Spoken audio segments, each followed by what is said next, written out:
How you guys doing? Eric here. Today is Sunday, November 12th, 2017. Beautiful morning up here in Gilpin County, Colorado. And had some pretty nice weather for the last week, and expecting more nice weather next week. I think it's good because I just started working again on Thursday, framing a house not too far from where I live, so that's good, man. It's only like a mile commute for me right now, so I'm used to commuting like at least an hour to an hour and a half down to the city to work, so it's pretty good. But yeah, it's been a while since I've really worked hard, you know, and pretty beat, man, pretty sore. It's pretty hard to do, man. The older you get, the longer it takes you to get back into shape after you know, not working for a while. So man, this was mostly my legs, man. I did a little bit of weightlifting for the last couple weeks before I started because I knew I was getting ready to go back to work, so I was getting my upper body into condition. So my upper body's not too bad, but it's my legs, man. Oh, my calves and lower legs are just and the hamstring, man, it's so sore. But today's a little bit better, and I worked the last 3 days, Thursday, Friday, and Saturday, to get started, and luckily we got today off, so I got a day to relax and recuperate, and hopefully tomorrow I'll be in better condition. Dingo's not too happy about it though. This is the first walk he's had since Wednesday, because really don't have the energy to go for a walk after working 8 hours in a hard labor, you know. So, but you know, the good news is with Dingo's, I've been able to take him to work with me because the guy I'm working with really likes him, and he likes dogs, and he understands, you know, Dingo can't be left home alone by himself. So yeah, he's not been too happy about it. He don't like going to work, man. He's never had to do that in his whole life, you know. When my dad was around, Dingo was his companion,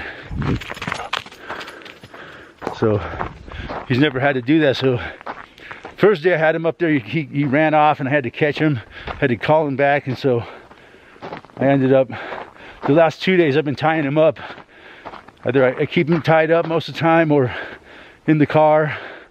So he's getting used to it, but you know, it's rough, man. It's something that I knew would be a problem after my dad died, that I'd have to figure out how I'm gonna keep Dingo and still work, you know, and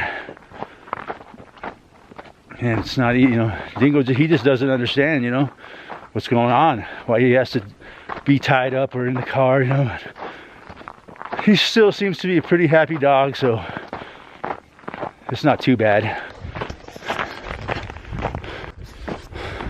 Yeah, man, it's a good thing I started working again, because I'm really getting low on money right now, and I don't know when my inheritance is going to be out of probate and how much money I'm going to have after I pay all the taxes and everything. So it's good to have some, you know, security a little bit.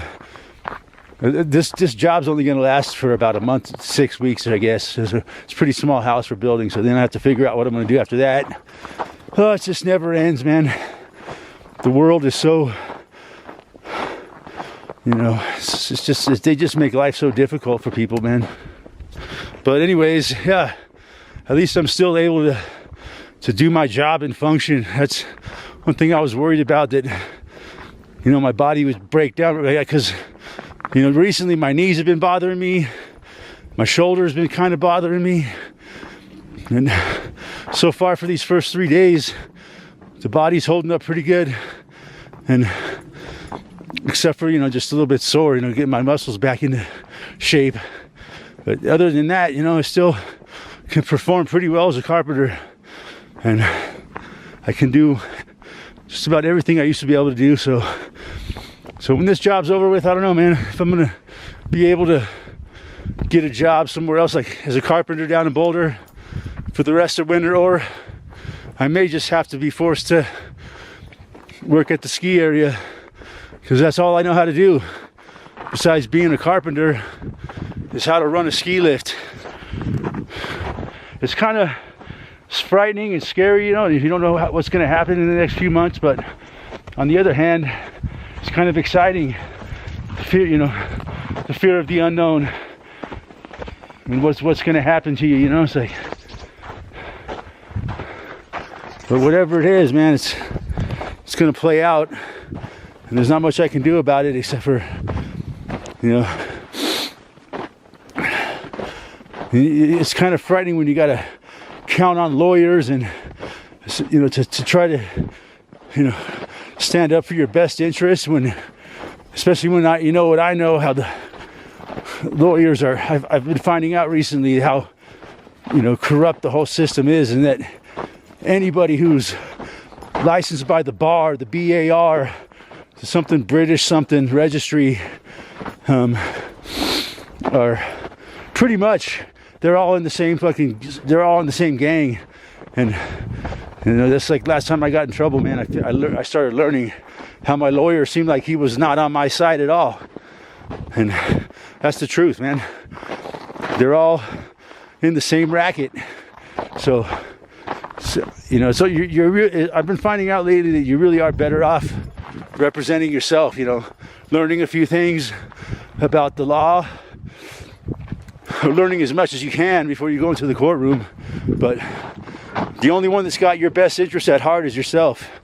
Not the judges, not the lawyers, not the prosecutors, none of them. The only person that you can really trust is yourself. And it's sad that it has to be that way, but that's the way it is, man. But anyways, as soon as I'm done work with this hike, I got to go shopping again and get some more supplies. I keep stocking up. Every time I go shopping, I buy like 4 or 5 cans of food to stock up for the